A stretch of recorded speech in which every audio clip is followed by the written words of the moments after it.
Hello and welcome to Cornish Walking Trails. We're here on Kennack Sands.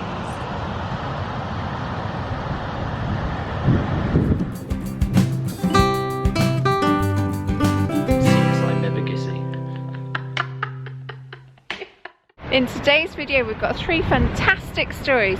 A modern day story about something found on a beach, a Victorian industry that sprung up around some precious rock, and an old story that dates back to the 1600s about treasure buried on a beach. Hello everyone. Hello. Where are we today, Andrew? We're down on the Lizard. We are. In the south of Cornwall. I love the Lizard, Sarah. I always enjoy it when we come down here. It's a beautiful place to explore with some lovely walks. We are specifically near Ruin Minor, and we're in a little hamlet, I guess you'd call it, called Poltesco. There's Carleon Cove that it tips onto at the coast, and the valley is amazing. It's a beautiful little valley, isn't it? And at the bottom is some old industrial buildings which we're going to explore. Before we get down there, here's a little bit of information from the visitor centre in the car park. There's a small car park, enough space for a handful of cars, and it's owned and run by the National Trust. We're here to see the remains of the serpentine works that used to be here at Poltesco.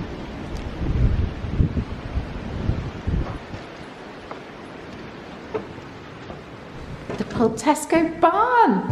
It's alright, I didn't know this was here. No, I didn't National either. Trust, so this is where we've parked today. £1 parking, honesty box, that's good, isn't it? Or if you're a National Trust member, you can park for free.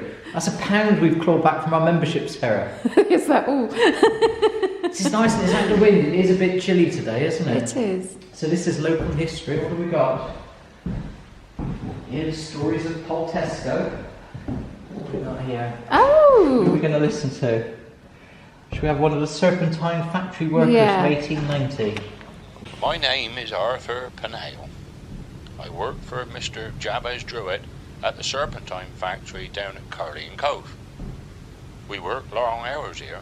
Well, that's lovely to know that, but where's the best place to get a pasty down on the Lizard? Well, Gear Farm, they're pretty good. I heard they're pretty good. Anne's pasties, yeah, they're pretty good as well. Thanks for that, cheers. Nice bloke, wrong number. This is the bit we're interested in, isn't it? The Serpentine factory, yes it is. The Lizard Serpentine Company was formed in 1853 and production started here at the Cove in 1855 using a locally quarried serpentine stone. In that cabinet is one piece of serpentine, but it's quite dark in here, and that's in the darkest corner. It's a reflective surface. It doesn't film well. But we know what it looks like. We'll show you some down at the Cove.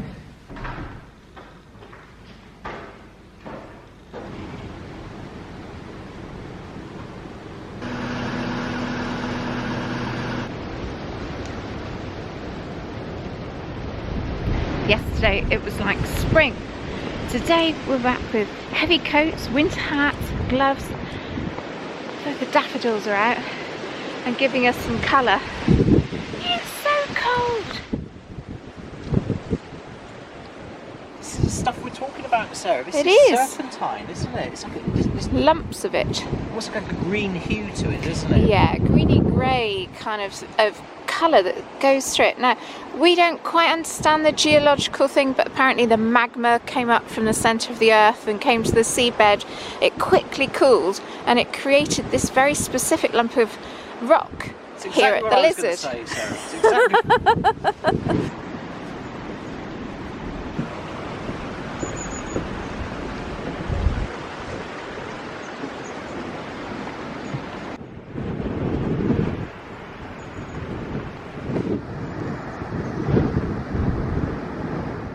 Here we are. This is what's left now of the serpentine works. There was a great big factory here producing all these polished goods, mantelpieces and tombstones.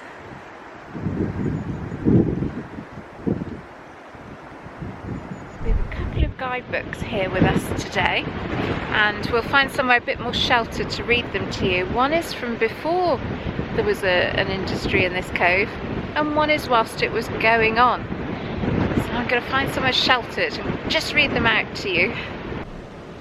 This book is from the 1840s. It was written by Reverend C.A. Johns. He spent a week here at the Lizard and he documented his experience. He came here to Carlion Cove, and he says it is the termination of a romantic valley called Poltesco, which is well worthy of being explored.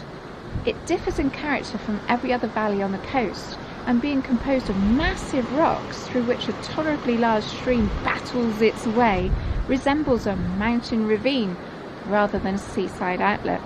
A painter coming hither to practice his art, should he grow weary of the sea, will here find some very pleasing combinations of rock and water interspersed with picturesque cottages. And of course the Victorians had a fascination with finding the picturesque. They liked solitary places that they could explore and be pioneers in exploring and tell the world. So this place at the time was just that. It was deserted. There was none of these industrial buildings around. And this was in the 1840s, I think it was 1846. So it happened really, really quickly that all of this industry just appeared. When Reverend Johns visited, the circular building would have been here. It would have housed the capstan that hauled the boats onto the beach. The fish sellers would have been next to the capstan house, but were knocked down to make way for the serpentine works. Till recently, in the last 10-15 years, there used to be a little workshop at the most southerly point, and a chap in there would be grinding away the serpentine, making tea light holders or candlesticks or ashtrays, sign of the times, or lighthouses. Lamps would go on top of a lighthouse shaped base. When it polishes up, it is so beautiful. But of course that's really trinkets now for the tourist industry, and even that's gone. It does make me really fascinated when I walk around a deserted industrial building like this, as what went on? How did it work? I want to know more. These grooves were made by the men sawing the stone. Apparently it was an iron toothless saw. Oh, okay. Would it have been one of those long ones where you had one man each end to the... Yeah, I assume so. Yeah.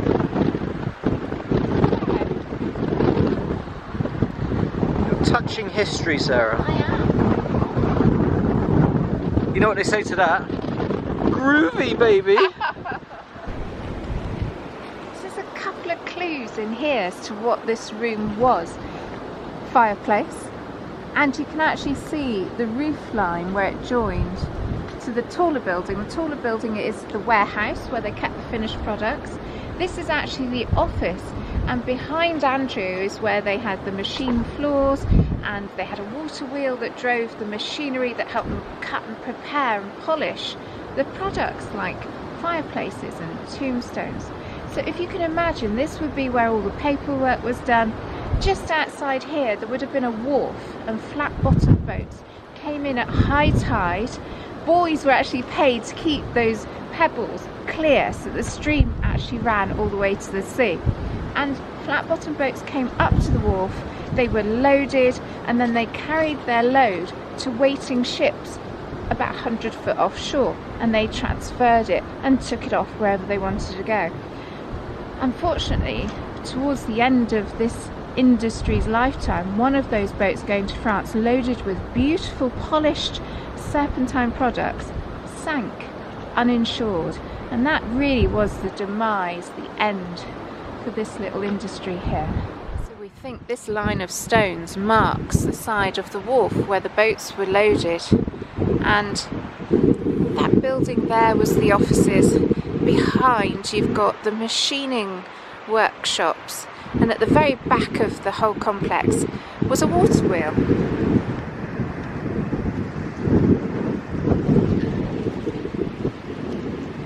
Serpentine piece? This one in my hand? Yeah, can I get that wet? Yeah, let's do it. Well, there might be a better one on the beach. There's loads on the beach. Come on.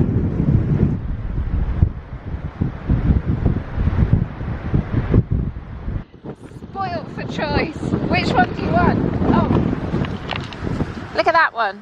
That's got the red colour as well as the green in it. I bet when that's wet, we'll really be able to see that one so well.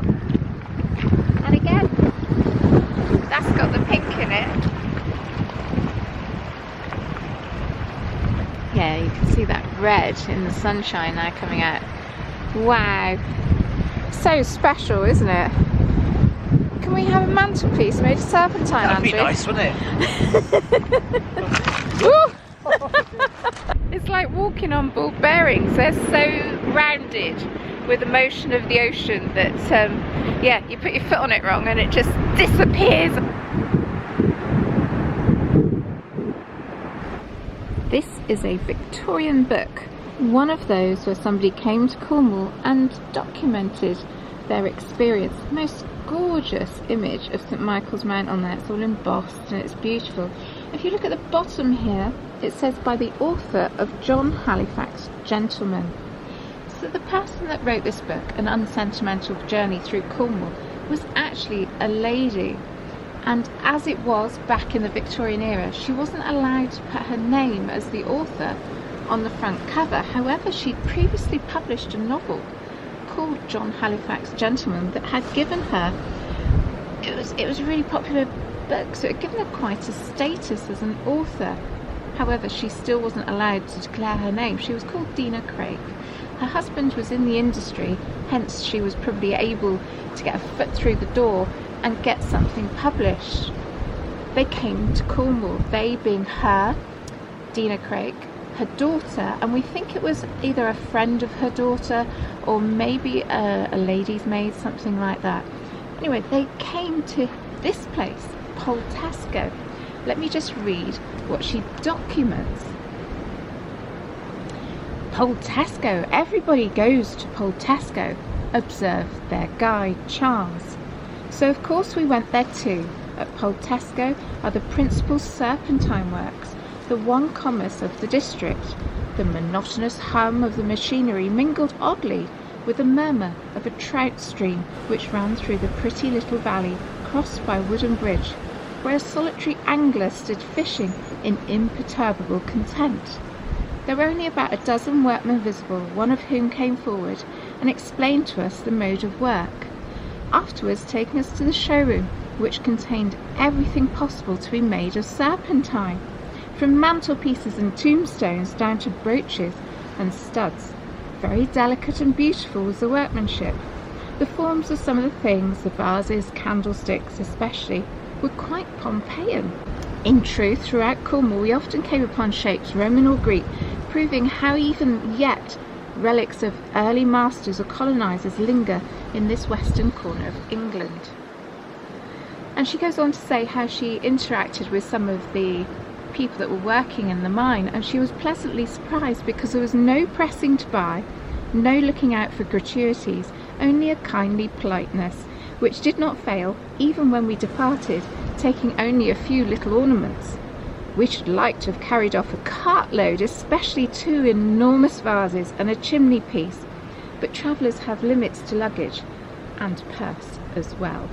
So she was very much taken with the works down here, and although it didn't last very long, it seemed to be like this huge mushroom of industry that burgeoned from nowhere. So the plate in the book, here's a little bit of a stream that we're going over using a footbridge. Doesn't it? Lots of big boulders. Lots of trees have grown up since though, isn't it? Yeah. Yeah, Let's take a look. Yeah, look, those big boulders, I'm pretty sure it was here. You think so? I think so too, actually. So they must have had a bridge across here at that point then. Yeah.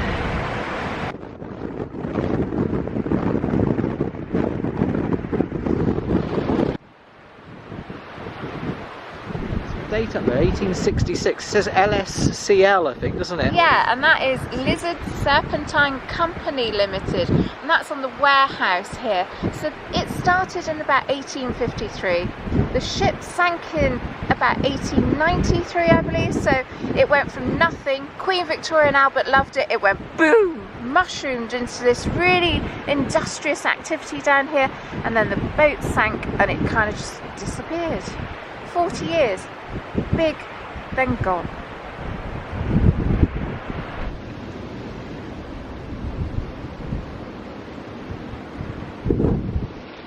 please consider buying us a coffee. The people that have done so recently, their names are right beside me here. Put yours on there too. Go on.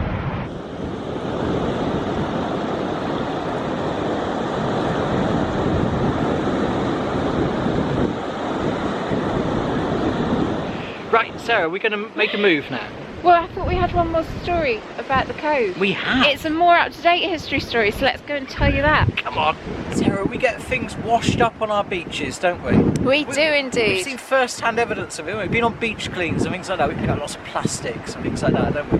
What do you think the most unusual thing is that's been washed up on one of the Cornish beaches? Well, I've got a story about that, and it was a seal's bone, but that's another thing. Okay, very good. I know pieces of Lego. Oh, yes. Found. Yeah, because a container ship went down years ago, wasn't it? And some of them are quite rare that get picked up, isn't it? Little octopuses, I think. We must go looking for them one day. So that's quite rare, isn't it? But where I've brought you to today, Sarah, yes, I'm naming this Cocaine Cove. There's a clue in that, by the way. So they've washed up cocaine? Cocaine. For yes. real? Come down here, you know, bit of beach combing. Yeah. Do a little pick, which they do down here. Yes. So, you know, put some of it there, haven't they? There might be some in there. Should go and have a look. Come on, let's go and have a look. Got to commend people for doing this, isn't it? Yeah. You know, it's quite a thing, isn't it? Every piece that's here, it isn't out in the ocean, is it? That's right. So what I'm looking for, what's in here? I don't know. Oh really? You're going to rummage through all that lot, are you? Look at that. Yeah, Bob the Built. Oh, Andrew! There we go. That is Suit me. disgusting. Fully protected. The bit with the suspicious orange tape. Ooh. Ooh. Baby. Let me tell you all about it. This must be true, sir. It's on my favourite news channel, Cornwall Live. Top quality news. Says on here February 2008 we're talking about. So Carlion Cove? Yeah. That's where we are, isn't Yeah. it? Down here. Carlion Cove on the Lizard. Basically, it says that there was a package that was discovered here at the cove, and the two people that discovered it, they were scouring the area for evidence of dolphins and porpoises killed in fishing nets as part of a research project when they stumbled across the consignment. Yeah, and they go on to say that they were clambering over huge boulders and rocks when we came upon this white parcel, which was very neatly wrapped up. It was covered in a kind of netting, then cling film, and then a rubbery material like washing up gloves. Which isn't really very good for the environment since it's been dumped at sea, is it? Really? Anyway, so then they go on to say that there was layer after layer. I just kept ploughing through the layers until I could see what was inside. It was definitely cocaine. I want to know how they knew. Well, I wonder too. So they had to climb back up to Cugger, the local village, to use a phone box to call the police because we didn't have a mobile phone signal. Yes. Well, that's not changed. No. The police turned up and carried it away. They said it was the second package to have been washed up recently, and it was estimated to be weighing about 50 kilograms. So that's pretty big, isn't it? How much is that street value? Well, now we're talking serious money, aren't we? Yeah, yeah. Does We'll it have to do tell some you? research. No, it doesn't tell me that. Don't tell me that. Cocaine, Sarah. 50 kilograms. Cocaine Cove. Wow.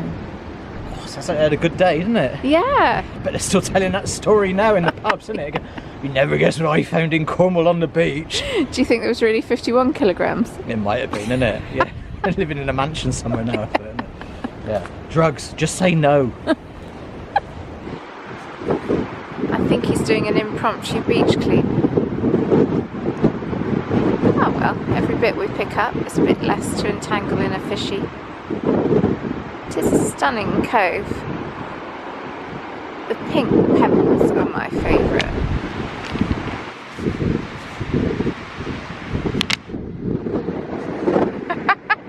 I take it you didn't find any then? Hey man.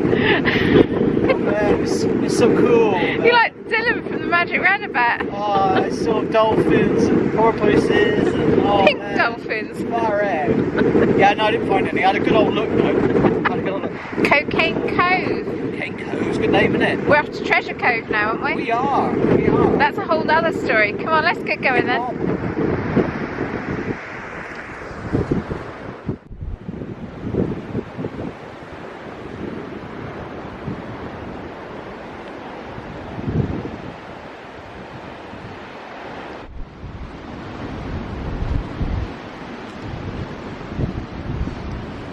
fishes. It reminds me of the one down the Lizard. It's got the seals on at Kennack. That's right. I wonder if the same person has done all that. Really clever. Lovely place to sit though, isn't it? There's your view. Wow! Look at that! Perfect. We're going to pick up the southwest coast path now and walk a mile towards Kennack Sands. The sun is finally breaking through. Let's hope we get some warmth at last.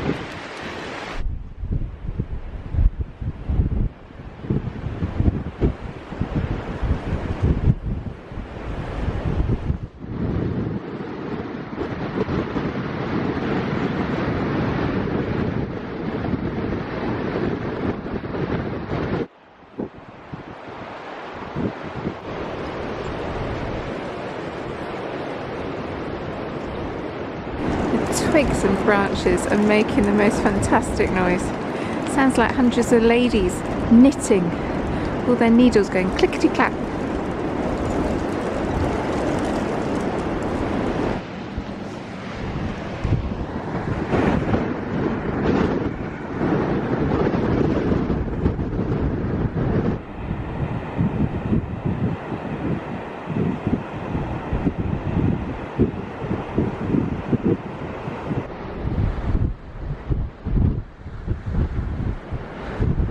Just trying to figure out where they got all the stone from.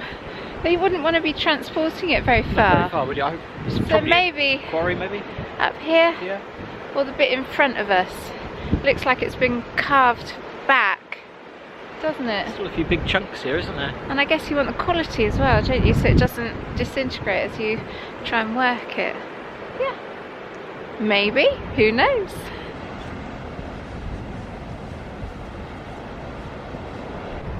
Another book, Sarah. This one's called Around Helston in the Old Days by A.S. Oates. He was local to Helston. This is the final book we're going to pull out of the bag today. And it's got 2 stories in it. And this is about the hamlet, which is very close to here, called Cugger. It's at the time of smuggling, so let's set the scene. You've got people in cottages hiding barrels of brandy and contraband, cigarettes or tobacco. And you've got excisemen desperately seeking this contraband. And he says here, this is his story. At Cugger, a hamlet overlooking Kennack Beach, a housewife saw a search party approaching her cottage. With admirable presence of mind, she hid a keg of smuggled cognac in a baby's cradle and started rocking the cradle and crooning to the baby. The officers demanded a search and readily acceded to, on condition that they made as little noise as possible, as she did not want the baby disturbed. A most searching scrutiny of the kitchen, hale or parlour, spence or cupboard under the stairs, bedrooms and open chimney recesses convinced the searchers that the house was without contraband, and they apologetically departed, leaving the baby undisturbed. I love that story. It's brilliant, isn't it? Yeah. Brilliant, isn't it? I love Nobody is having that cognac, are they? No. That's like a, I don't know, scene out of Poldark or something like that, isn't it? It's funny. It's comedy, isn't it? It's comedy. Here's one for you, Sarah. So if you know, if they'd done that, yeah, right, and they'd hidden this keg in a cradle, what do you think the baby might have been called? I don't know. I've got one for you. Go on then. Okay. What about Jack? Oh, is it Jack Daniels? Jack Daniels, yes. Oh, I see where you're going with this. I got another one. Yeah. Johnny. Baby Johnny Walker. Yeah. Oh, I've got one. I've got it. Glenn Fiddick. Very good. Have you got any at home? What else could it have been called? I got one. What? I got another one. Jim what? Jim Beam. Oh. Jim Beam, isn't it? That's right, yeah. Yeah. And if it was a girl, yes, it might have been Mary. Bloody Mary. Don't swear. If you talk about swearing, Yes. Cugger Yes. rhymes with bug. Glenn Fiddock.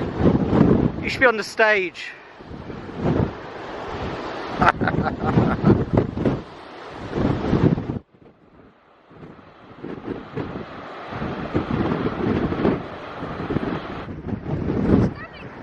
beautiful, isn't it? Yeah. Really enjoying this. It's good to be back out on the coast path, isn't it? We haven't done this stretch, have we? It's amazing. You're up so high, you get so many views, and the sea today is just astonishing.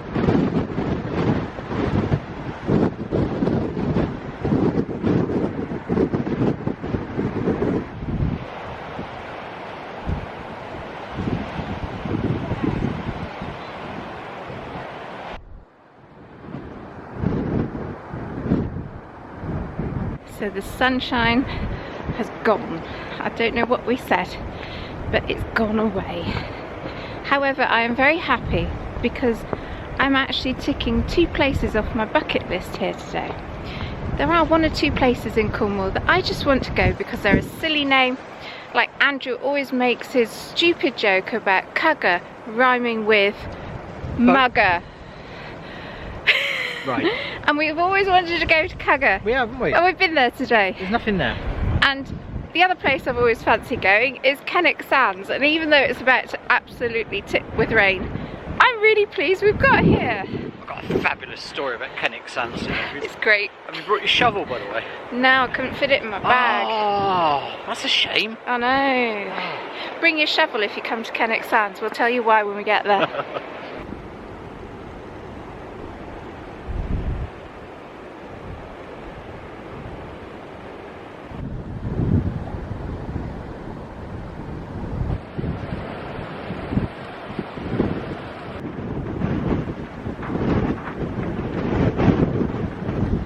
Not a lot here actually.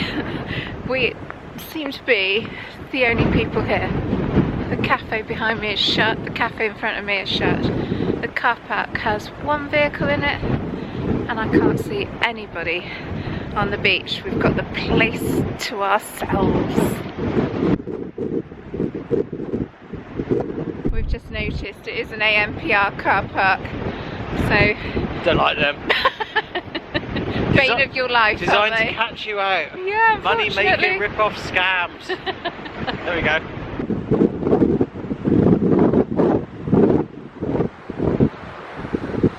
I think we might be the only people here. Well, so it is March, isn't it? Yeah. Out of tourist season. I think in the summer it gets quite busy down here. It's great, isn't it? Yeah, never been. No. Always wanted to come here. Great spot. Yeah. Let's go and explore. Yeah, you can't go that way. You can't go this way.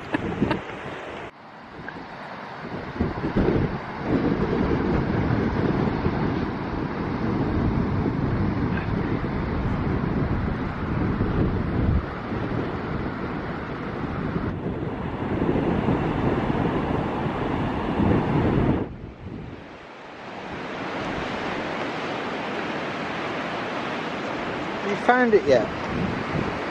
Oh! Yeah, we need to tell people about what we're looking for, don't we? Let's get the book out. Same book as before? It is. And this book is quoting from an older book from 1838. In fact, the Davies Gilbert Parochial History of Cornwall. And the quote says how the church is situated. So he was talking about where some treasure has been secreted, shall we say. And he says the church is situated among sandbanks and very near the sea. In these banks, Captain Avery, the celebrated buccaneer, is reported to have buried several chests of treasure previously to his leaving England on a voyage from which he never returned. Now, the author of this book says that Gilbert was probably incorrect in naming Gunwallow as the place of the interment of Avery's treasure, as it seems to have been established that it was buried on the other side of the Lizard. Hence, we're on this side, on the Kennack Sands side. So it says here, the late Mr. John Joke Rogers of Penrose, in his Life of John Nill, which was another book, states that Avery amassed a vast amount of treasure and on one occasion was reported to have concealed it in a cave east of the Lizard Point. Certain a chest of treasures containing jewels, gold ornaments, diamonds, ingots, bars of gold and coins of gold to untold value. I want this treasure. But of which a rough catalogue, supposed to have been by the hand of Captain Avery, was in the possession of one Cornelius Ferson, who in the year 1702 obtained a grant. Oh, it goes on and on. Anyway, the important thing is that the treasure was buried here, and it says the treasure was buried between 3 grey stones or rocks in a cove supposed to have been Kennack Cove or Kennack Sands. And he finishes off by saying, I believe a relative of mine ruined himself and his family in seeking the treasure, and his family emigrated to America. So that's why we're here. Get your shovel out. We're going to go and find 3 grey rocks and dig for some treasure. Well, look, there's one there. Yeah. Right, there's one there. Yeah. Yeah, and there's one behind it. So, it's got to be here, isn't it? It's got to be here, isn't it? Right, get shoveling. I think, Andrew, you've got a bit more detail about exactly what was in these 3 chests. So like everybody else is probably doing, they're Googling it, looking Yeah. it up on Wikipedia. That Oates book gives his surname as Avery with an A, okay, Captain Avery. On Wikipedia, it's recorded as an E, Avery. Oh, So he's a pirate, okay. Captain Avery. So he had a number of names. Henry Avery, also known as Jack Avery, Okay. John. He then went on to be called Benjamin Bridgman, and also known as Long John, Long John Silver? possibly. Okay. Okay. Anyway. So we're talking about his most famous raid, which is what we're alluding to here, where some of his treasure might be buried. It's from 1696. So we're going Wow. back a long time, On this beach somewhere. somewhere on this beach. So Avery's most famous raid on the 7th of September 1695 was on a 25-ship convoy of Grand Mughal vessels making the annual pilgrimage to Mecca. Okay. Okay. Anyway, Avery found himself in command of a small pirate squadron, and they were able to capture up to £600,000 at that date, Wow. 1696, in precious metals and jewels, equivalent to around 115.3 million Look in at me go. 2023. This caused considerable damage to England's fragile relations with the Mughals.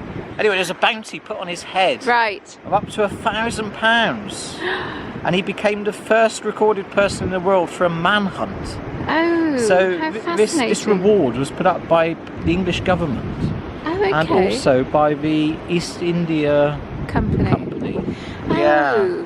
And anyway, he vanished. 1696, he vanished. It was thought that he was making his way sort of back to England. He's from Devon originally, from the Plymouth area. Oh, right, okay. And he was being chased, and it's recorded basically that he managed to get some of this ashore, and it was to be buried. And I think the idea was he was going to come back and dig it up, Absolutely. but he's completely vanished up it. Nobody knows what happens to him. So it's an interesting story. So the thinking is Yeah. that somewhere Yeah. here Yes.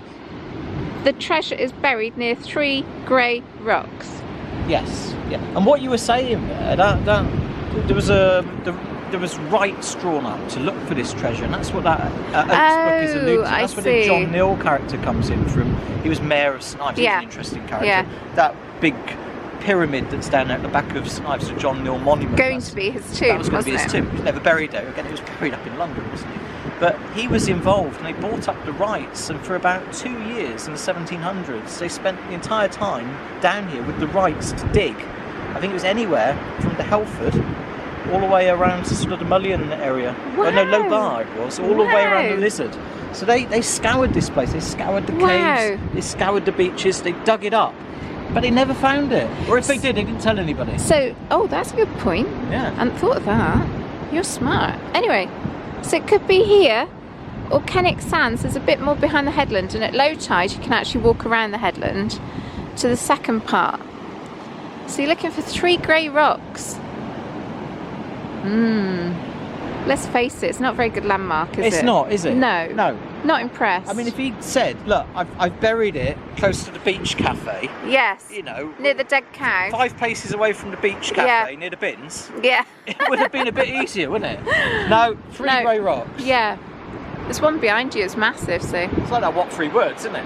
They should have had that back They then. should They would have have known done. exactly where to look, Yes. wouldn't they? 3 grey rocks. Put it in what 3 words? Where is it? I tell you.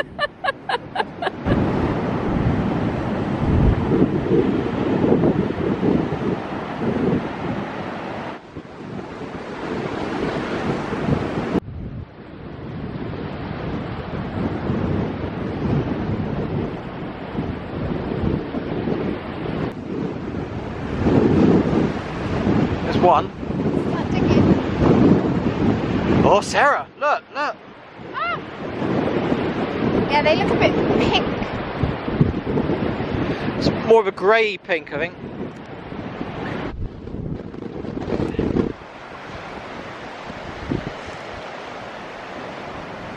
Did you find the treasure? No. No. I think someone might beat me to it. If you know who's had it, anyway, pop it in the comments. They're probably very wealthy people. Probably.